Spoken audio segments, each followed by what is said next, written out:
Are we just going to play a little game of who's the real fraud? Real fraud? Who's the fraud of Wild Card Weekend? Because I got a couple nominees, Perloff. All right, hit me.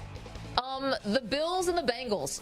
They might both be frauds. And, we watched so many incredible things this weekend. We're going to talk about all of them today. We're going to get you set for the exclamation point of Super Wild Card Weekend tonight with the Cowboys and the Buccaneers. But how can you feel good right now if you're a Bills fan like I am or if you're a Bengals fan? Yes, you won the game. But those in the regular season would be wins that feel like losses. Mm-hmm. And unless these two teams go back to the drawing board, and I'm going to say the Bills maybe even more than the Bengals, but the Bengals now are basically without most of their offensive line. Can't feel good about that. And the Bills almost handed a game away to a third-string quarterback and a team that they were, quite frankly, better than, and they looked worse. And yet, was there any point on Sunday where you thought either Buffalo or Cincinnati was going to lose? Did you? Yes. Yes. Oh, there's no way you could have thought Buffalo was going to lose. Skylar Thompson couldn't hit the ocean. I mean, they outgained them by so much. I can't. If you have to explain to me and break it down like I'm a child, how is that score 34-31? The Bills allowed 3.35 yards per play.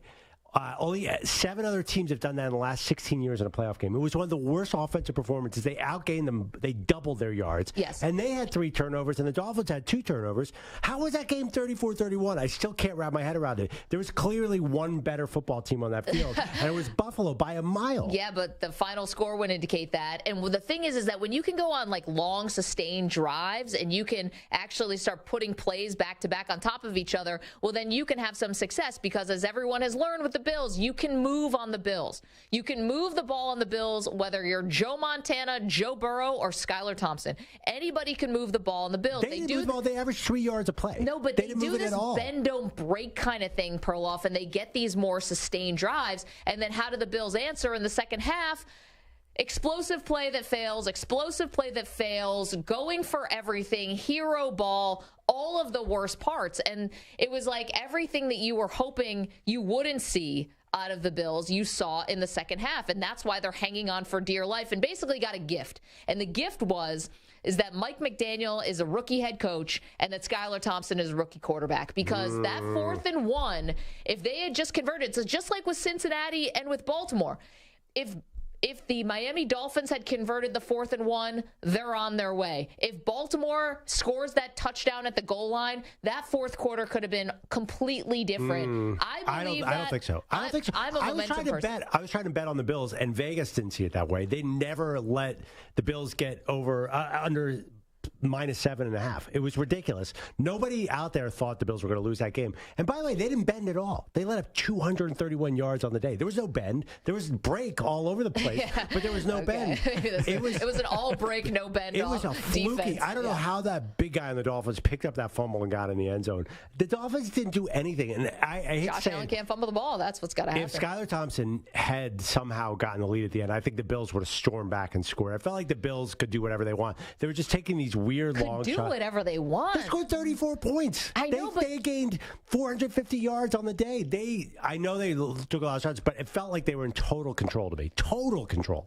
If that's what total control looks like, I mean, the defense made plays when they finally had to. Right, because they were going against. No. With a gift from a delay of game because Mike McDaniel couldn't get the play in time. They couldn't get any plays in on time. Yeah. Basically, the Dolphins did nothing all day. They mysteriously came up with 31 points. It was like the game was in a weird black hole. I honestly felt like those two teams weren't even close. Well, no, the result was, and the game was fairly close. Yeah, I don't know how you can say that when it was like a nail-biter down to the very end. Was it, though? All right, the other side of the glass, Mike and Sue, did you guys ever think for a second the Dolphins were going to win that game? On the last drive, I thought maybe something could happen. All they needed to do was hold on to the ball and score a touchdown. And, listen, with Tyreek Hill and Jalen Waddle, anything could happen. But it wasn't until, 2 minutes and 27 seconds left that I thought they had a chance to win. Until they literally gave the ball to the Bills with no timeouts left. Yes, exactly. Stu. Yeah, I'm the same as Mike. I actually thought for a few minutes there the Dolphins were going to win that game. So did I. And I actually thought the Ravens, I'm like, man, are the Bills really going to get to play Jacksonville in the second round? We're going to talk about that game later, of course, because one of the all-time epic collapses / comebacks in playoff history. But I actually blame you guys. You're supposed to be my friends around here. And I said I was concerned about playing this game against Miami. And what did you say? Don't worry about it. This game, lay the 13 points, Maggie. Come on, you're just being a negative Bills fan. And then look at what we saw.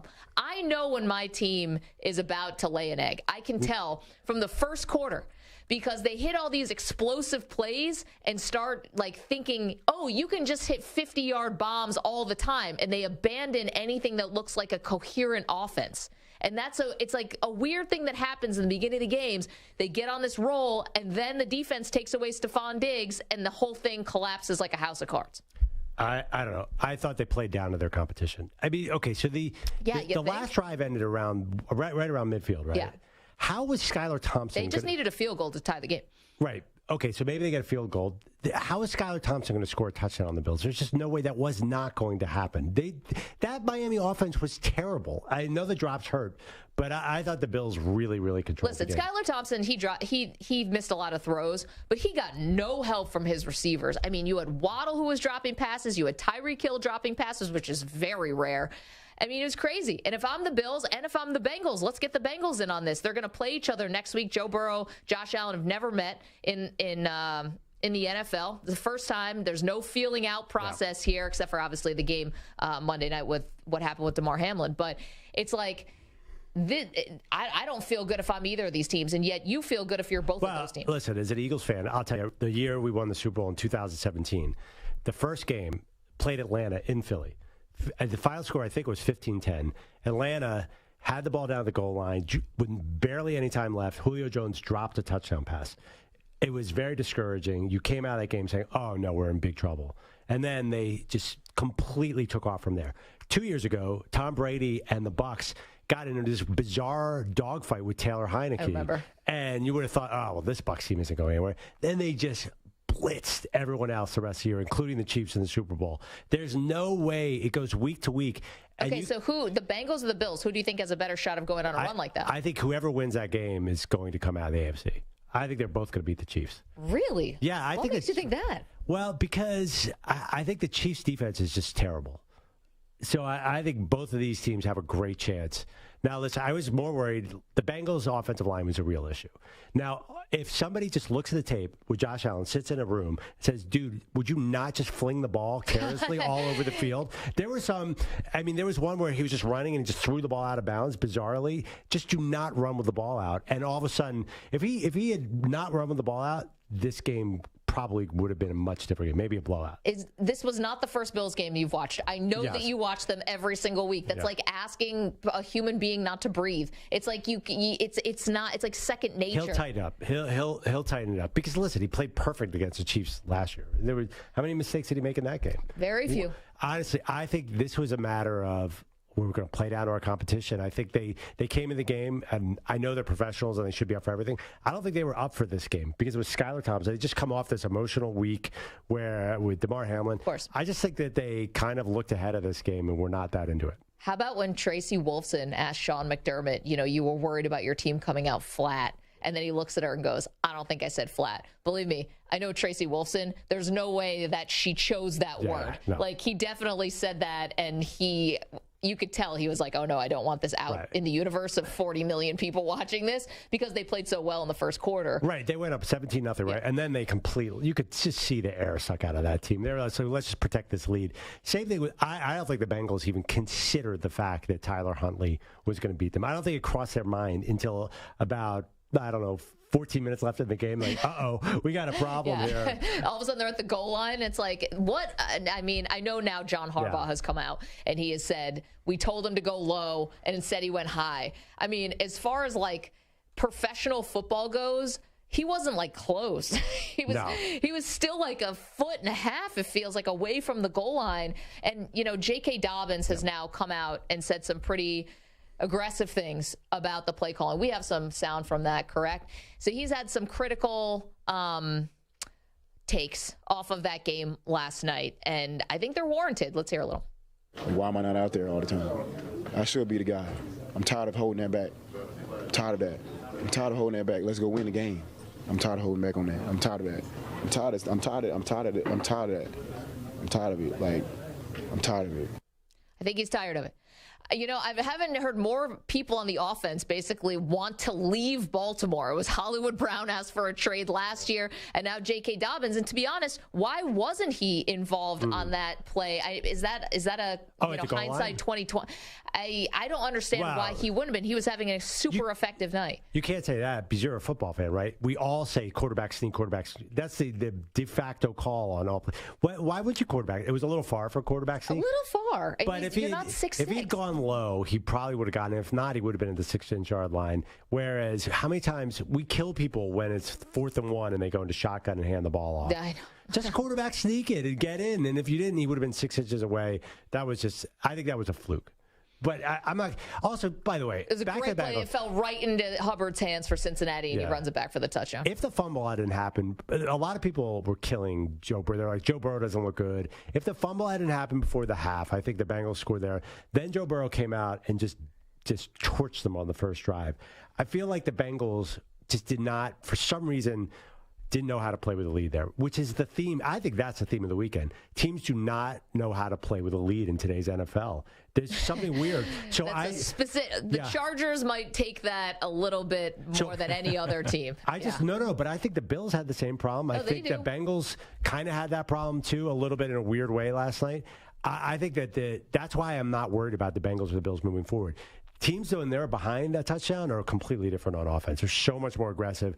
These coaches don't know how to do this. I'm not sure because nobody can run when it counts. And we're talking about teams that can't run when it counts. Let's start with Cincinnati and Buffalo and put them at the top of the list. And I think the Chargers deserve to be there too. No, the Chargers are at the top of the list. Sorry, because they're home right now. Teams that are alive. But so I think a lot of this is that's why I don't translate it to next week because I think that they played with the yips. And also I think both teams are so flat because they were listening to Maggie and Perloff on Friday when I guaranteed neither would be a game, or they were following me on Twitter when I said I'm so excited for this football Sunday. It's a shame that 2 out of 3 games won't be competitive. And then the first game was competitive. I'm like, no, I knew that one was going to be competitive. Yeah, I'm sure. Not only was it competitive, it also took a day and a half to play that game. Oh, I know. Remember they moved back the Giants game to 4:50, and even that didn't look like it was going to work. And you know what's funny is that after the Bills game, so I needed a second to just collect myself, Does that happen to anyone else? Even if your team wins, let alone the losses, then you kind of go wherever you got to go and into your dark place. But with the wins, I just needed a second to collect myself, do a little thing for Twitter, this and that. And by the time I got back, it was 7 minutes left to go in the first quarter. It was the game was tied 7-7. Wait. What do you mean you go into your dark place? Where is that physically? What does that mean? Where do you go? I mean, I don't go into my dark place. That sounds like you have a cave in your basement where you just sit and sulk. No, you didn't realize that she's Batman? Yeah.